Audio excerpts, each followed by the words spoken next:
Hi, everyone. Welcome to Kiki and Kibitz. It's Mary, and I am here for my Saturday night shenanigans. I am recapping Love During Lockup, Season 5, Episode 6, Free Candace. Yeah, okay. I hope everyone had a good week. My week was, as usual, kind of crazy. I interviewed Key Rock and Brittany. If you guys haven't checked it out, please do. And only I could be interviewing someone and have a tornado. They have a tornado hit, I should say. Okay. Key Rock and Brittany were in the middle of my interview. Hi, Deidre. And suddenly they started getting the tornado warnings on their phone. And then the power went out towards the end of my interview. So, yeah, that's kind of a classic Mary Live interview. I don't know which one is more classic. Key Rock and Brittany having power go out due to a tornado hitting, or Puppy getting pulled over by the cops about a year and a half ago while she was on live with me, Amber, and Queen. And her stepdaughter telling the cop, please don't take my mommy to jail. I don't know what was more classic. Okay, but if you guys haven't checked out my Key Rock and Brittany interview, please do. And I'm gonna get into the recap of episode 6, Free Candace. And I think I want to start with Andrew and Candice first because this is so ridiculous. We all know how this is going to end. I mean, Starcasm literally wrote an article, so if you guys don't want it spoiled, stick your fingers in your ears now. But basically, Candace doesn't marry Andrew, okay? She marries someone else. But we're seeing now Andrew is waiting for her outside anxiously for her to come out. And when she finally does come out, I, the chemistry between these two, I'm sorry, on her side is non existent. He looks at her like a puppy in love. Hi, Candace. Hi, Vanessa. Like he's a puppy dog, totally in love with her. And she is just like, ugh, okay, she doesn't want to, like, her chemistry with him is non existent. Okay. It reminds me of Deontay and Nicole when Nicole first walked out of prison and Deontay was there, and like you could tell that he was really into her, but she wasn't into him that much.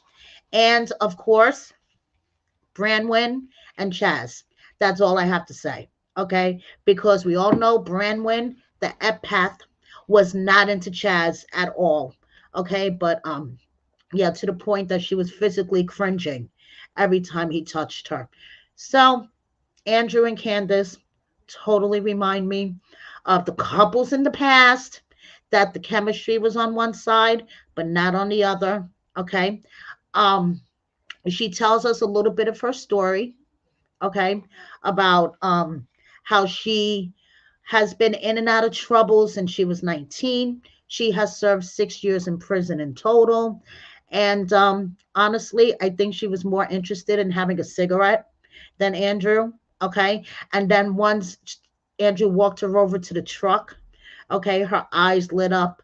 Once Andrew handed her the fake Louis Vuitton bag that he got from Canal Street and all the stuff that was in it, her eyes lit up like a Christmas tree.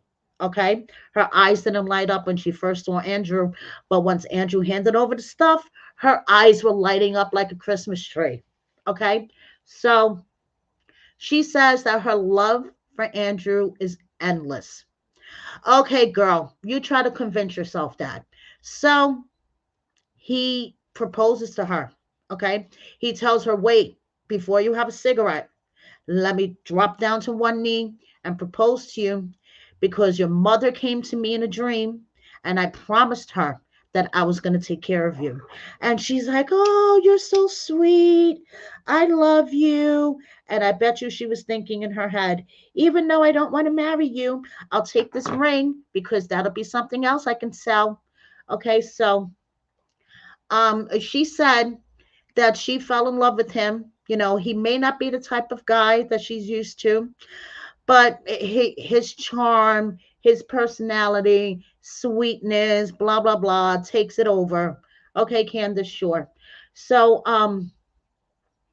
she can't go with him back to the apartment that he has all set up. Okay. She has to go into the halfway house program. And she was like, Andrew, I told them I only signed up for a 14-day program, but they're insisting that I have to do this whole program, which could be 20 to 30 days, or otherwise I could go back to prison. So, I don't know what's going to go on. And Andrew's like, don't worry about it, baby. We will figure it out together. Mm-hmm. Okay, sure. So then the other thing she says, which kind of reminded me of Branwen and the rest before her, was Candace says she's not used to affection. Okay, she's only been abused, mistreated in the past. So, Andrew being all affectionate, she's not used to it. Well, maybe that explains why, she's cringing, okay, every time he touches her or kisses her. But Andrew's like, if you need space, I'll just back off. Just let me know. And she's like, no, I'm okay for now. It's just very overwhelming. I want a cigarette, but it's okay for now. Don't worry. This Louis Vuitton bag and all the stuff in it and this truck and everything, it kind of takes the sting off of being overwhelmed. So we'll see what happens with these two. But we all know, okay, that Andrew is going to get fucked, to be honest. Okay. So now I want to go on to Joey and Michael. Okay, because I have lots of questions about these two. Minerva is a sex columnist, and I would take advice from her. Okay, she is drop dead gorgeous. Okay, and I love the hair. You gotta love the hair. And Minerva was trying her best to give Joey sex advice in some random coffee shop. Okay, so she is a celebrity in the LGBTQ community. Okay, and everyone looks up to her. So Joey, wanted to ask some sex advice from her because apparently Joey's fellatio skills suck. And I'm really trying hard not to laugh my ass off. But my husband was sitting there watching the show with me, and my husband is like, is he talking about his blowjob skills? And I'm like, yes, honey. So apparently, Joey doesn't know how to give a BJ. Okay. And Minerva tries her best to give him advice. You have two hands, Joey. Use the hands. Lots of saliva helps. And I'm just sitting there watching the show like, okay, this is TMI. I'm really hip, even though I may be an old hag, like some people like to say. But I'm really hip. Okay, I would like to think, but I don't want to hear about somebody's non-existent BJ skills. Okay, while I'm watching my Felon Friday show. Okay, we can leave that part out, but Minerva tried the best she can, and Joey says that he has problems, sexy talk and all this stuff. And Minerva's like, listen, I don't blame you. You have your parents in the next room. You're talking on a recorded line. Why don't you try to get some privacy? Okay. And then this way, maybe you could do sexy talk. So what does Joey do? He rents a hotel room. Okay. For what? A 15-minute video visit? But yes, he rents a hotel room. Okay. Hoping that he could do sexy talk with Michael. Now, I have a question. Sorry, guys. My allergies are killing me today. I have a question. Okay. How the fuck did Joey grow? I'm sorry, Michael grow a full ass mustache from like last episode? How much time has passed, okay, that he has grown in a full ass mustache? Asking for myself and asking for a friend because that part I'm confused on. But Michael is sexually frustrated, okay, and he wants Joey, to be a little sexier. So Joey, gets this hotel room, and Minerva had recommended Joey to listen to some porn. Okay, watch some porn, get an idea about, what sexy talk is like. Yes, cat, that stash is thick. How the hell did that grow in within like a couple of days' time? How much time has passed? Okay, that's what I want to know. So, Joey's in the hotel room. He gets the video call from Michael. And next thing you know, Michael's like, well, Joey, a mutual friend of mine saw you on a dating app. And he's like, so? Basically, Joey's reaction is like, so? I didn't do anything. I was just on the app to look at your pictures, because you still have a profile on the app. And you're in prison. So what are you going to do about it? I'm not doing anything. But even if I was, you're in prison, dude. So, yeah, Michael, who is apparently, according to him, like the prison whore, he has so many conquests on the inside and the outside. And, Joey being on a dating app, that's a no no. Okay. So we're going to see what happens with these two. Okay. Now, Rick and Samantha.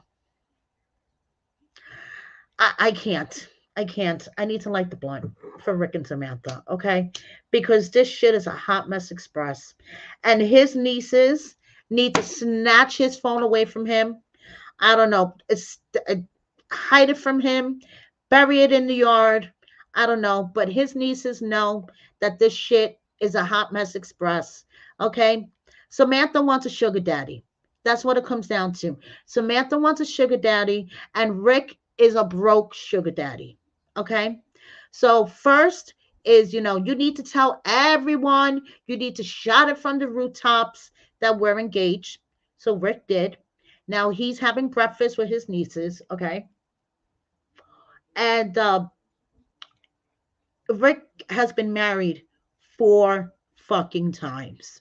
The last one doesn't count because it was annulled, but he's been married 4 times. So, like his niece says, is Samantha going to be lucky number 5? Like, what is it with these men? Jamal having 6 kids with 4 different baby mamas. Ayanna talking about, I'm going to be lucky number 5. And now Rick is going to make Samantha lucky number 5. Yes, I agree. Rick has plenty of women to play with. Okay, he doesn't need to move to Idaho for Samantha. Okay, he has plenty of women that are willing to drop their panties at a dime's notice for him. They were tripping over each other at the high school reunion. Okay, and I don't know why Rick is messing with Samantha. Rick says that Samantha brings up his self-esteem. Listen, just hit up one of these women from your high school reunion. They could bring up your self-esteem really, really well. Okay. His niece is like, I'm a CO and I've seen all this shit with many a prisoner. Okay. They have several people that they call and they're like, I need money, I need money, I need money. Oh, did I get that wrong? Samantha was married. I thought that Rick said he was married 4 times and the last one didn't last and he annulled it. I don't know.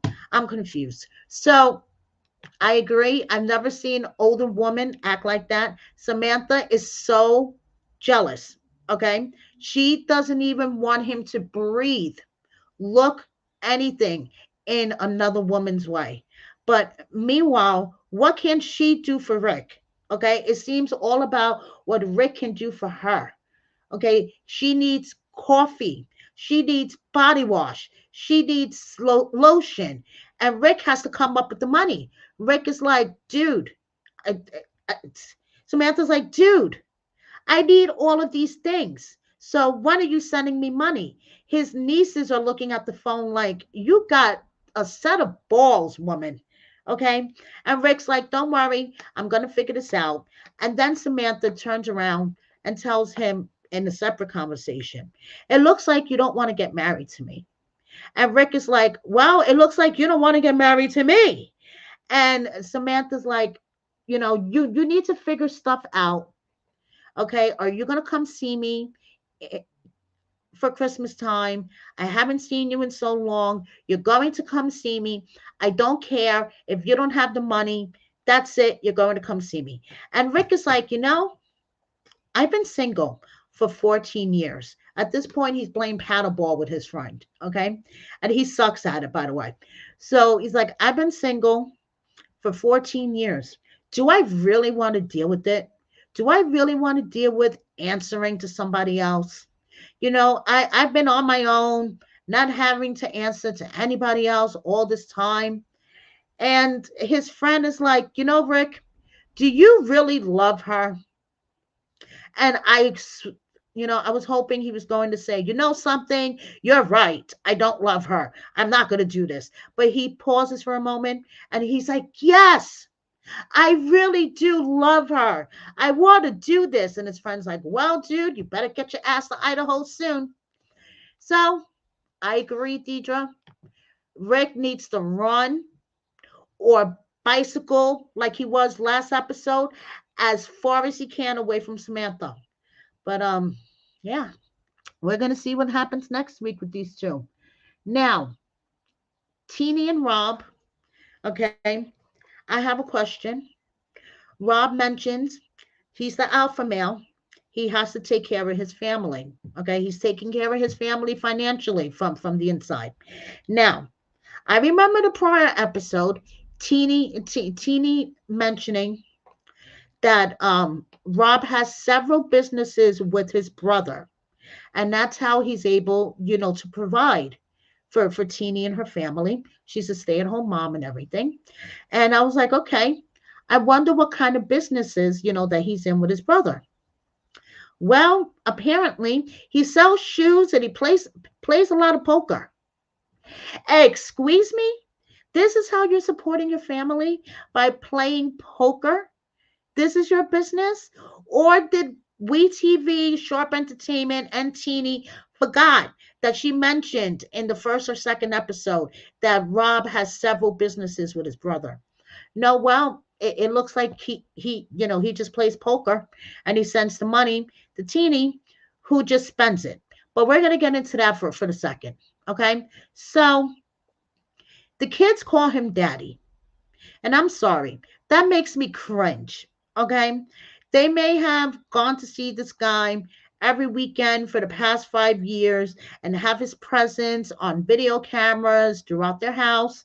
But hearing them call him daddy literally made my skin crawl. I like cringed. Okay. So Teeny breaks the news that he's not coming home for another 2 months. Okay, that he decided what was best for the family was not to be on parole and just to stay for another 2 months so he could be free. Okay, so her son takes the news in stride. He's like, okay, that's cool. I have 2 more months to get stronger so I could beat him up. Her daughter, now I'm sorry, I could tell from the very beginning, her daughter is not so crazy about this whole situation. Okay. Her daughter at first was like, okay, so you mean that he's not going to be around for my birthday? And Teeny's like, yes, but he'll be able to go on the Florida trip without having to check in with anybody. And then, her brother goes upstairs and Cheyenne is like sitting there. And Teeny's like, are you worried about anything? And basically, the girl, she understands that Rob has been locked up for a long time. These kids, okay, every season are smarter than their parents, okay? She understands that Rob has been locked up for a long time and that he's going to need some adjustment, and her mom is really going to have to pay attention to him when he comes home, okay? But she still wants her mom's time and attention. And she's afraid that when Rob comes home, all of their girl time, their mani petty time, gossip time, shopping time is going to go out the window because her mother is going to be too busy paying attention to Rob. And Teeny, assures her that's not going to be the case. Okay. She's going to pay attention to her. She's going to love her just as much. And I agree with you, Kat. Her daughter just wants to be a kid and hang out with her friends. And it's really sad. It is sad, okay? And her daughter, in my opinion, feels some type of way, okay? And she just wants her mom to know that I'm here and please don't ignore me for your man, okay, who I call daddy. So, Teeny likes to spend Rob's money, apparently, okay? When she's upset with him, retail shopping is the way to go. Hey, I love a little bit of retail shopping myself, but when you can't afford it, you can't afford it. And Teeny apparently spends Rob's money, and when Rob asks her for an account update, she doesn't, she doesn't give it to him. She just conveniently avoids the question. So, and Teeny's mom comes over and she's like, we're going to go shopping. And you know something? Her mom has the same concern as Cheyenne, Teeny's daughter. Okay. Her mom admits, she may not have been there all the time for her children growing up, but she, tried to do her best. Excuse me, guys. She tried to do her best. And now she's worried because she doesn't know Rob as much, like she doesn't know Rob like that. Okay. And now Rob is going to come into her daughter's household with her grandchildren. And now she's, just worried that she's not going to have the time that she did before because it was always just her daughter, and her grandchildren. And now this dude is going to come into the picture, and she doesn't know what's going to happen, and she starts to cry because she's worried and emotional. And I get the mom. I really do. I get the mom. But it's just a no-win situation. Teeny has her mind set. Rob is coming out. They're married. Okay. Rob is coming home, and everyone, she's going to have to figure things out. Teeny's going to have to find a balance between paying attention to her man and having him, helping him adjust, and her children, her mother, and other family members, that been there for her, because not for nothing. While Rob has been in jail all this time, her husband that she decided to marry, she's had her support system. Okay, I'm sure her mom has been there for her. I'm sure her daughter has been there for her. And she can't just throw these people away just because Rob is home now. Okay, so she has to find that balance. I don't know what she's going to do, but I see them on social media. They have an IG, they have a TikTok. It looks like they're one big happy family. Who knows? Pamela, I agree. These concerns should have been discussed prior to the marriage, but they just went head on into it, and these are the consequences. Okay. So Teeny needs to figure things out for her sake, for her children's sake. So now let's move on to the last hot mess express on this Love During Lockup train. Ayanna and Jamal. Miss Ayanna, who the whole world is against her. It is so unfair that the judge wouldn't let her feed her daughter during her sentencing hearing. So unfair. Now, I have another question. I don't know if these Love After Lockup producers think that we have short-term memory loss, we smoke too much pot, or we're just plain dumb. Okay? Because I specifically remember Ayanna telling her attorney who called her to say that the date was changed from the 14th to the 15th or whatever the case may be. Ayanna saying to her attorney that called her that she would have to see what's going on with her mom because her mom was going to take her to court.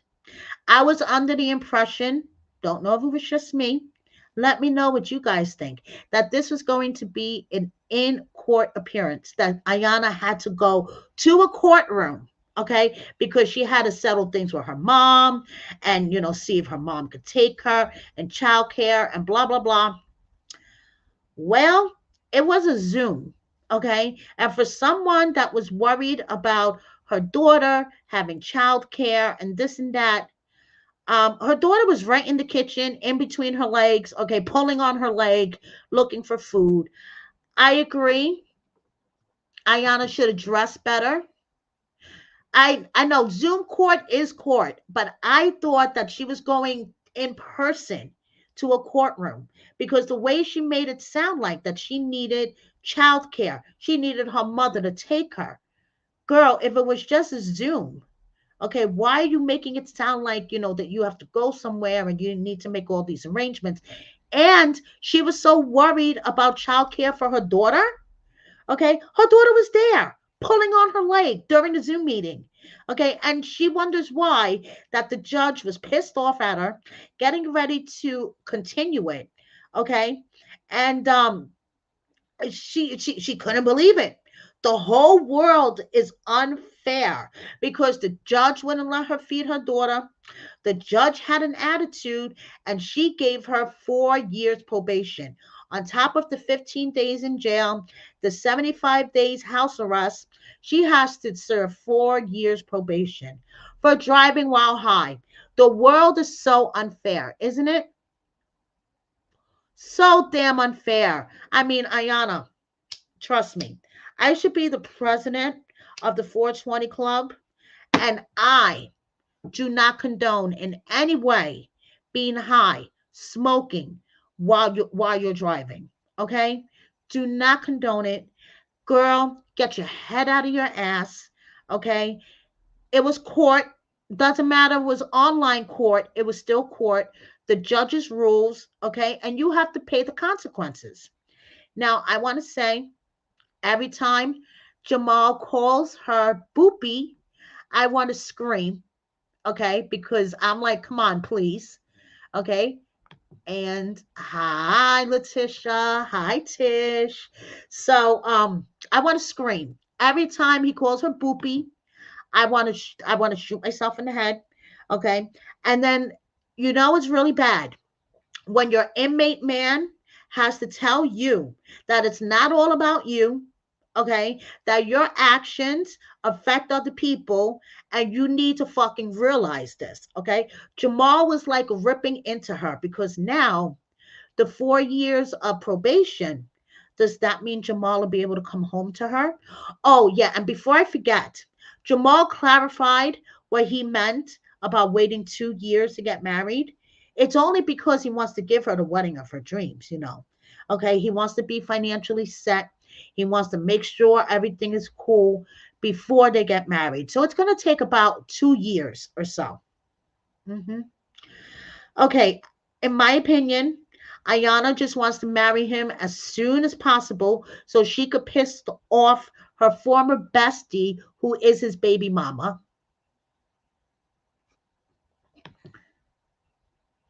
Kelly, I just want to say thank you so much. Okay, I'm very happy I can make your cancer treatments a little bit more tolerable. Thank you. I'm so happy you were able to catch a life. Now, Ayanna is a fucking idiot. I'm going to say it again. She's a fucking idiot. Okay. She, the whole world is against her. The whole world is against her. And it got to the point that Jamal had to tell her, this is not all about you. Okay. You fucking idiot. This is not all about you. Your actions have consequences. And it's just like, girl, girl, please get your head out of your ass. You have children. Okay. You were so worried about feeding your daughter. Why didn't you feed her before the Zoom court? Okay. You're so worried about your kids now that you're going to jail.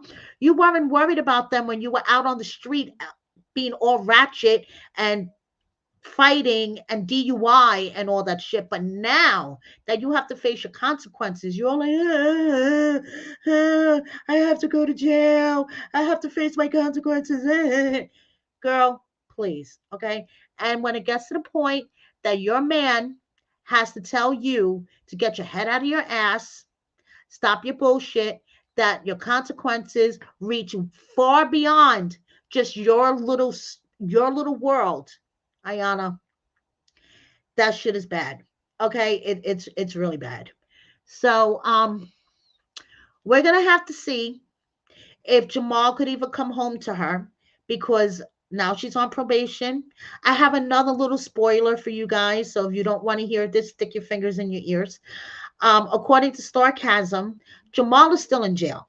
Okay, so I don't know what the hell happened. And I've been checking out her social media, and Ayanna seems like that she's single, living her best life. Okay, she's telling us not to take things so seriously, that we take the show way too seriously. And she held a watch party. I mean, she is living her best life, it seems like. So I don't know. We shall see what happens. Yes, apparently her ex best friend says that he is using her for money. And I could see that because, apparently Ayana makes a pretty penny on that stripping pole. So I could see him using her for money. And I could see her just wanting to marry him just to piss off her ex bestie. Okay. I'm not saying she doesn't love him. I think she loves him in her own sick way. Okay. But the marriage part, she just wants to stick it in her face, especially when she thought she was going to be the first wife. That's why she's so pissed off, you know, because she wanted to be the first wife so she could stick it in her ex best friend's face and be like, ha, you may have his kid, but I married him and I'm going to have his kid. So, ha, ha, ha, ha. It's like, girl, please, not for nothing. He's not a fucking prize. Okay. So, anyway, that is basically it for this episode. I was going to say for this season, but the season's not over. For this episode, um, I'm still feeling it. Okay. I mean, it's getting a little tired, and I could, kind of predict how some of these storylines are going to end, but it's still entertaining AF for me. And that's basically it. So thank you so much, guys, for joining me on this live, and I shall see you next week at the same time. Have a great week, everybody. Love you all. Bye.